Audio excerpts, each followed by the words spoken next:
My mother-in-law told me I had two options: pay rent to live in her house or get out. But what she didn't know was that I already had a plan that would make her regret every word she said. I stood in her kitchen, the smell of her coffee filling the air, my hands still wet from washing her dishes.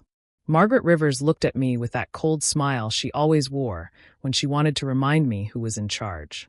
Her words hit me like a slap. Pay rent or leave. She said it so calmly, like she wasn't tearing through what little pride I had left. I wanted to scream. I wanted to tell her how unfair she was being. For months, I had been cleaning her house, cooking every meal, running her errands while looking for work after losing my job. Evan, my husband, promised that staying with his mother was temporary. Just until we get back on our feet, he said. But I could see now that he never planned to leave her shadow. I turned to him, waiting for him to say something, to defend me, but he just stood there with his head down, pretending to read something on his phone. My chest tightened. I realized I was completely alone in that room, even though two people stood in front of me. Margaret crossed her arms. "This isn't a hotel, Hannah. You're an adult. Adults pay their way." Her voice was sharp and dry, like she'd been waiting for this moment. I bit my tongue. I wanted to remind her that we had been paying in every way possible. I'd been doing everything around the house while she sat in front of the TV, sipping wine and criticizing how I folded the laundry. But arguing wouldn't change anything. She wanted to humiliate me, and I wasn't going to give her the satisfaction of seeing me break. "I understand," I said softly. My voice trembled, but I kept my face calm.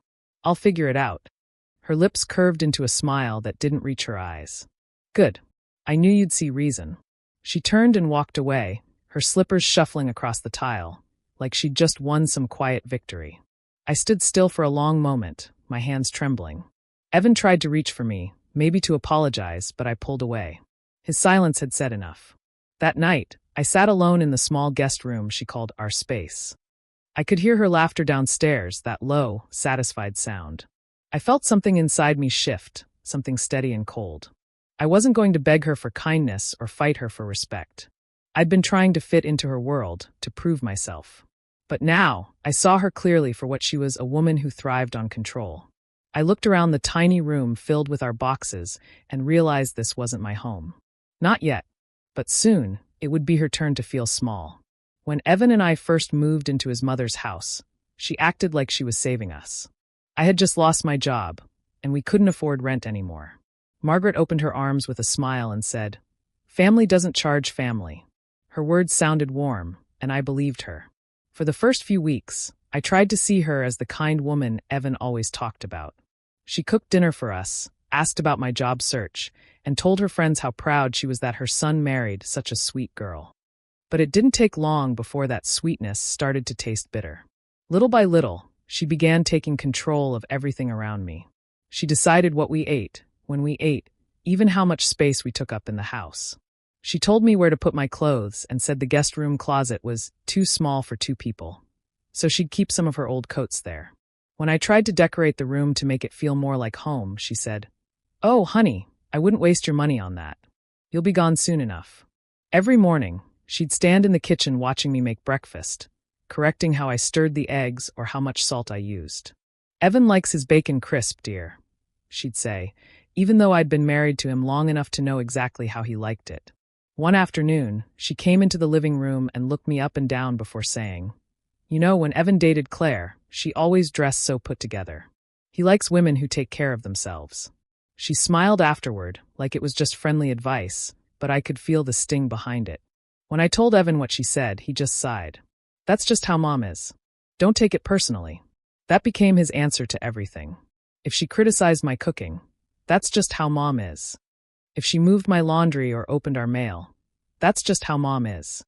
He never saw the way her eyes followed me, like she was waiting for me to mess up. At dinner, she'd praise him for working so hard and then glance at me with a tiny smirk. "It must be nice having someone take care of you, Hannah." I'd smile politely, but inside I was shrinking smaller and smaller every day. I started noticing how she'd pull Evan aside after meals. Their whispers stopped when I walked in.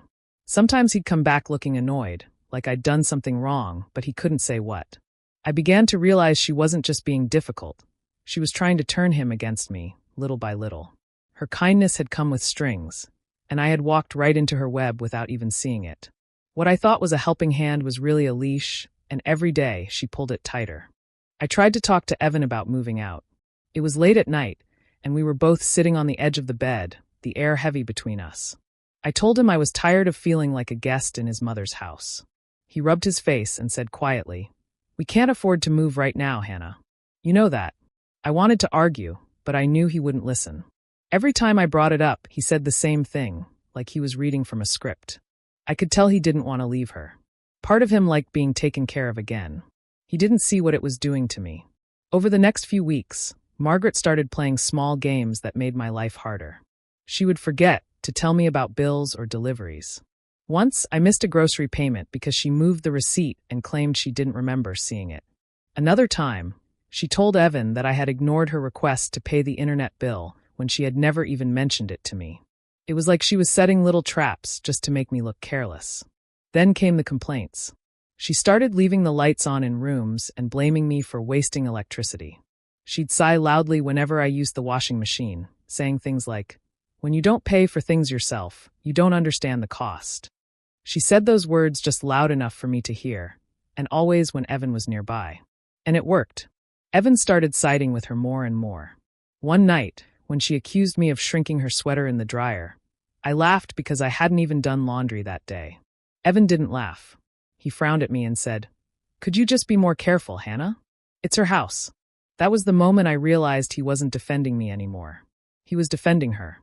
One evening, I couldn't sleep. I went to get a glass of water and stopped in the hallway when I heard voices from the living room. Margaret's voice was low but sharp. "She's using you, Evan. She's not even looking for work seriously. You've always been too soft." My chest went cold. I waited, hoping to hear him defend me, to tell her she was wrong. But there was only silence. Then I heard him sigh and say, "Maybe you're right, Mom." Those words felt heavier than any insult she had ever thrown at me. I stood there in the dark, clutching the glass of water, feeling the last bit of warmth drain out of me. In that moment, I knew it wasn't just Margaret who saw me as a problem. It was my own husband, too. I walked back to the bedroom quietly, every step echoing the truth I didn't want to face. I wasn't just living under her roof anymore. I was living in the home of someone who wanted me gone, and a man who would let her win. Margaret called me into the living room one afternoon. She sat on the couch with her arms folded and a paper in her hand. Her eyes were cold, her lips pressed tight like she was holding back a smile. "I've thought about it," she said. "If you two are going to stay here, you'll start paying rent. $1,200 a month." For a second, I thought she was joking. 1,200? It was more than what a small apartment cost in town. I looked at Evan, waiting for him to speak, but he just stared at the floor. I swallowed hard. "Margaret, I don't have a job right now. I'm still sending applications every day." She tilted her head, her voice calm but sharp. "Then maybe you should stop being a guest in my house and start being responsible." Those words hit me like a slap. I opened my mouth to respond, but she cut me off. "I'm not running a charity, Hannah. You're an adult. You need to contribute or find somewhere else to live." I turned to Evan again, hoping he'd finally defend me. He didn't even look up. He just muttered, "Mom has a point," and that was it. That moment broke something inside me. I had no money, no job, and now no one standing beside me. I felt my throat burn as I nodded slowly. "Fine," I said. My voice was quiet but steady. "I understand." Then I walked out of the room before she could see the tears in my eyes. Upstairs, I sat on the edge of the bed, my hands shaking. I tried not to cry, but the tears came anyway. I pressed my face into a pillow so she wouldn't hear. Everything felt so unfair. I had done everything for that house, cooked, cleaned, helped, and somehow I was still treated like a burden. Evan came in later and tried to act like nothing happened. He said, "She didn't mean it like that." I didn't answer. I just looked at him and realized I didn't recognize the man standing in front of me anymore. He was still my husband, but he wasn't my partner. He was his mother's son, and that was all he wanted to be. When he turned off the light and fell asleep, I stayed awake, staring at the ceiling. I felt something shift inside me, a quiet strength I hadn't felt in months. If she wanted rent, she'd get more than that. She'd get to see who I really was. I wiped my tears and whispered to myself, "This ends soon." I didn't know exactly how yet, but I knew one thing. I wouldn't let her keep me trapped. I would find a way to stand on my own again. And before I left that house, I'd make sure Margaret and her precious son saw the truth about themselves. I started waking up earlier than everyone else, slipping out of the house before sunrise. At first, I told Evan I was just going for walks to clear my head. In truth, I was working, any job I could find. I cleaned offices before they opened, walked dogs around the neighborhood, and helped serve food at small catering events. The pay wasn't much, but it was mine. Every dollar I earned went into a hidden envelope tucked inside one of my old boots. It felt good to finally be doing something for myself. Each time I slipped that envelope back into its hiding spot, I felt a small piece of my strength return. Margaret had no idea. She thought I was still lost and helpless, sitting around waiting for someone to save me. She couldn't have been more wrong. One afternoon, while sorting through the mail, I found an envelope addressed to Evan from the bank. It looked important, so I set it aside. But my eyes caught something strange in the corner of the paper when it accidentally opened. It mentioned property rights. Both Evan and his late father's estate were listed as co-owners of the house.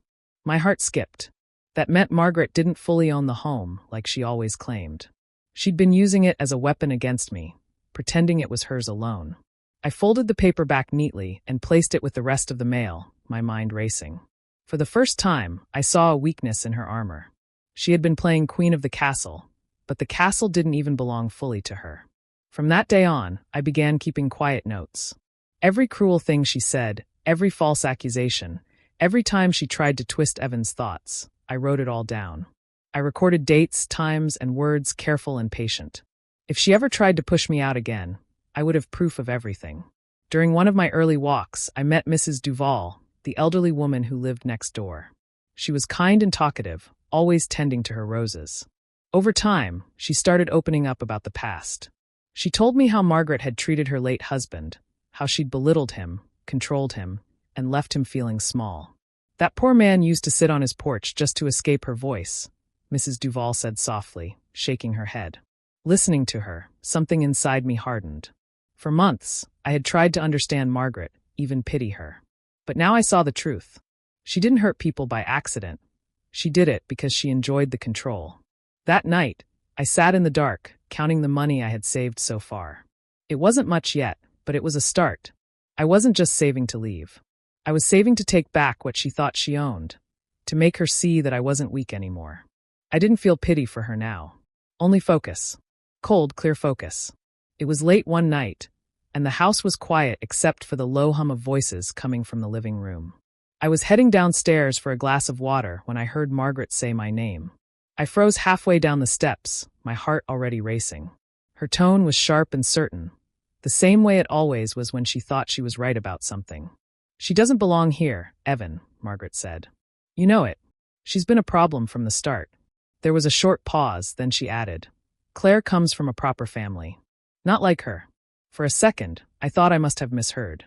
Claire. That name hit me like a punch. I remembered her from years ago, Evan's old girlfriend, the one his mother had always adored. I waited, praying that Evan would defend me, that he would tell her to stop. But he didn't. Instead, I heard him sigh. "Mom, please let's not start this again. She still calls you sometimes, doesn't she?" Margaret pressed. "You two were perfect together. She could give you the life you deserve. You're wasting your time with Hannah." Silence. A long, heavy silence. Then Evan said quietly, "Maybe you're right." The words hit harder than I expected. I stood there in the dark, my fingers gripping the stair rail, my whole body cold. Every bit of hope I'd been holding on to shattered in that moment. The man I had loved, defended, and sacrificed for wasn't on my side anymore. He never had been. I didn't move for a long time. I listened as Margaret's voice softened, filled with false sweetness. "We'll handle it soon," she said. "Just don't make a scene. Let her leave on her own." I went back to the room as quietly as I could. Evan came in later and slipped into bed beside me like nothing had happened. He didn't notice the tears still drying on my cheeks. I stared at the ceiling, my mind spinning. By morning, my heartbreak had turned into something colder. I stopped asking him for help and started preparing. When he left for work, I went through the drawers, the computer, anything that could show how much she had manipulated us. I kept copies of messages she sent, notes she left, even bills she tried to blame on me. I didn't know exactly how I'd use them yet, but I knew I would. At night, when they thought I was asleep, I began moving small things out of the house, a box of clothes here, a few books there. I rented a small storage unit under a different name and tucked my belongings away piece by piece. Every trip felt like freedom, even if it was just a little at a time. I didn't cry anymore. I didn't beg or argue. They could whisper and plan all they wanted. I was done being the fool in their house. They didn't know it yet, but I was already gone, just waiting for the right moment to let them see it. I finally got the call I had been waiting for. The law firm downtown offered me a full-time job as a paralegal assistant. It wasn't glamorous, but it was steady work, and for the first time in months, I felt like I could breathe again. I told Evan that I'd found something small to help with bills, keeping the details vague. He barely reacted, only saying, "That's good," before returning to his phone. Margaret didn't even pretend to care. She just smirked and said, "Let's hope you can keep this one." I didn't bother replying. I just nodded and smiled, hiding the storm growing inside me. The truth was, the job was better than anything I'd hoped for. The firm specialized in family property law, cases about inheritance, joint ownership, and tenant rights. Every day, I read documents, legal rulings, and court forms that slowly began to open my eyes. I learned that joint ownership could mean more than Margaret ever realized. One afternoon, as I organized case files, my boss explained how, in certain situations, even a spouse living in a jointly owned property had rights equal to any owner. My pulse quickened. I went home that evening with my head full of quiet, dangerous ideas. I started to understand how power really worked. It wasn't loud or cruel like Margaret's kind. Real power was quiet, patient. It smiled when everyone else thought it was weak. Every paycheck I got, I split carefully, half for savings, half for my plan. I studied at night, reading about tenancy laws and property disputes until I could quote them without looking. Piece by piece, the path to my freedom began to take shape. Meanwhile, Margaret kept being Margaret. She made little comments whenever she passed me in the hall. "Still playing secretary?" she'd ask. Or, "Make sure you don't embarrass Evan at that little office of yours." Sometimes she'd laugh at her own jokes, and I'd laugh too, because it was easier to let her think she still had the upper hand. Evan stayed blind to it all. He didn't notice how I stopped arguing, how I stopped trying to make peace. He didn't see that my silence wasn't weakness anymore. It was preparation. One evening, Margaret stood by the kitchen counter, waving a bill in my face. "You use too much heat again," she snapped. "You'll have to cover the difference." I looked her straight in the eye and said, "Of course. I'll handle it." My voice was calm, steady, and polite. She took that as submission and smirked, satisfied. If she only knew what I knew. Each insult she threw, each smug look, only made me more certain. I didn't need to shout or fight anymore. My revenge wouldn't come through anger. It would come through paper, signatures, and laws she didn't even understand. For now, I played my part, the quiet, grateful guest. But underneath that smile, I was building the storm that would soon take everything she thought she controlled. One morning, I came downstairs to find Margaret sitting at the table with a letter in her hand. Her face was calm, but her eyes were full of satisfaction. She slid the paper toward me like it was some kind of gift. "You'll need to find somewhere else to stay, Hannah," she said. "By the end of the month. It's time you stood on your own 2 feet." I read the letter. It was written in her neat, sharp handwriting, giving me 30 days to leave. I looked up at her and nodded slowly. "I understand," I said, keeping my voice steady. Inside, my heart was pounding, but not from fear this time. I already knew what I was going to do. When Evan came home later, I told him what his mother had done. He shrugged and said, "It's her house, Hannah. There's nothing we can do." He didn't even sound sorry. I smiled and said, "You're right." Then I quietly packed a few boxes, just enough for her to believe I was giving up. She didn't notice that I didn't take everything. The next morning, on my way to work, I stopped by the law firm's back office. My boss looked over the papers I brought and nodded approvingly. "You're legally a resident, Hannah," he said. "You're married to a joint owner. She can't evict you without going through proper procedures." His words gave me all the confidence I needed. I spent the next few days filling out paperwork, making sure every signature was correct, every detail in place. The more I read, the more one detail stood out, Margaret's own mistake. By demanding rent from me, she had legally changed the status of the house. She had turned it into a rental property, even though she didn't realize it. That meant she was now bound by all the same tenant laws she loved to ignore. I couldn't help but smile at the irony. She had created her own trap, and now all I had to do was let her walk into it. A week later, I got a call from the county clerk confirming that my filing was complete. Margaret thought she was days away from getting rid of me. What she didn't know was that the paperwork she'd soon receive would turn her whole world upside down. The morning the envelope arrived, I was in the kitchen when she opened it. She frowned at first, reading quickly. Then her expression froze. "This can't be right," she said, her voice trembling for the first time since I'd known her. I watched her reread the words, notice of eviction. But it wasn't addressed to me, it was addressed to her. She looked at me, confused and furious. "What did you do?" I met her eyes calmly. "I just followed the rules," I said softly. For once, she didn't have an answer. She stood there in silence, holding the letter that proved her own game was finally over. Margaret stormed into the kitchen, waving the eviction notice in her hand like a weapon. Her face was red, her voice shaking with rage. "You think you're clever, don't you?" she shouted. "You tricked me. You manipulated everything." I stood by the counter, calm and steady. "I didn't trick anyone," I said quietly. "You wanted this to be a rental situation. You set the terms yourself. I just followed what the law says." She slammed the paper on the table. "This is my house. You can't throw me out of my own home." Evan came rushing in from the other room, his expression full of confusion and panic. "Mom, what's going on?" "Your wife," Margaret hissed, pointing at me, "is trying to take everything from me. Do something." Evan picked up the letter, his eyes moving across the page. His face turned pale as he read the official seal at the top. This is real," he said softly. "She's not lying." Margaret grabbed his arm. "Fix it, Evan. She can't win." He looked between us, lost, like he didn't know who to protect anymore. "Hannah," he said carefully, "maybe we can talk about this. There has to be another way." I shook my head. "No, Evan. I tried talking for months. I tried being kind, being patient, hoping someone would see what she was doing. Neither of you cared until it hurt you." Margaret's voice cracked. "You're ungrateful. I took you in when you had nothing." I met her eyes. "You didn't take me in out of kindness. You took me in so you could control me. You made me feel small in a house that was half mine." For a moment, she had no reply. The color drained from her face, and her lips trembled. Her pride, so strong, so unshakable, finally cracked. Evan reached for my hand, his voice trembling. "Hannah, please. I know I didn't stand up for you. I should have, but we can start over. We can fix this." I looked at him, really looked at him, and saw the man who had once promised to protect me. Now, all I saw was someone who had watched while I was torn apart. My voice came out quiet, but sharp as glass. "You stood by while she broke me. Now you can stand beside her while I rise." His hand dropped slowly.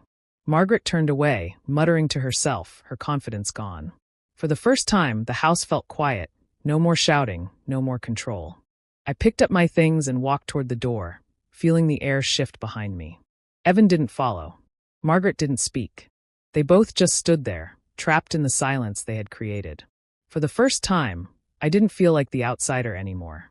The queen of that house had finally fallen, and I was the one who had pulled the crown from her hands without ever raising my voice. A few days later, the house that once felt so heavy was filled with noise again. This time, the sound of boxes being carried out. Margaret's things were stacked in the hallway, her fancy vases wrapped in old towels, her pictures taken down from the walls she had ruled for so long. She didn't look at me as she passed, her face pale and tight. The woman who had once spoken like she owned the world now couldn't meet my eyes.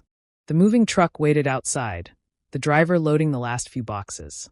Margaret muttered to herself, complaining about how unfair everything was. But her voice had lost its power.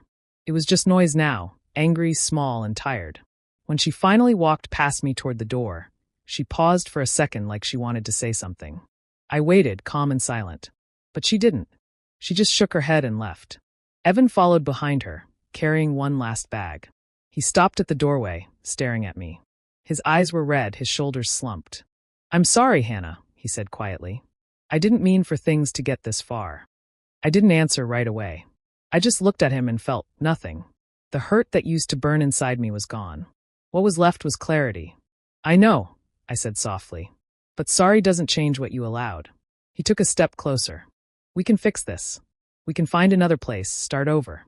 I shook my head. "I already found one." I pointed to the packed suitcase by the stairs. "I've been saving for months. I'm moving into my own apartment tomorrow." He looked stunned, like he hadn't noticed all the quiet work I'd been doing. "You're leaving?" I'm free, I said simply. He stood there for a moment longer, then nodded slowly, realizing there was nothing left to say. He turned and followed his mother out the door. The truck's engine started, rumbling low as it pulled away. I stepped out onto the porch, feeling the cool air on my face. For the first time in months, the silence didn't scare me. It felt peaceful. I watched as the truck disappeared down the road, carrying away all the bitterness and noise that had lived in that house. The sun was setting, painting the sky in soft gold. I took a deep breath and let it out slowly, feeling lighter with every second. My hands didn't shake anymore. My voice didn't tremble. Everything Margaret had tried to break in me had only made me stronger. As I stood there, I whispered to myself, she thought she could crush me. But sometimes the quiet ones build storms. Then I turned back toward the house, my steps steady, ready to close the last chapter of that life for good. Tomorrow, I would walk into my new place, not as a guest, not as someone's wife or burden, but as my own person. Finally free. Do you think Hannah did the right thing by walking away and taking back her freedom? Or should she have given Evan and Margaret another chance? Let me know in the comments, and don't forget to subscribe for more stories like this.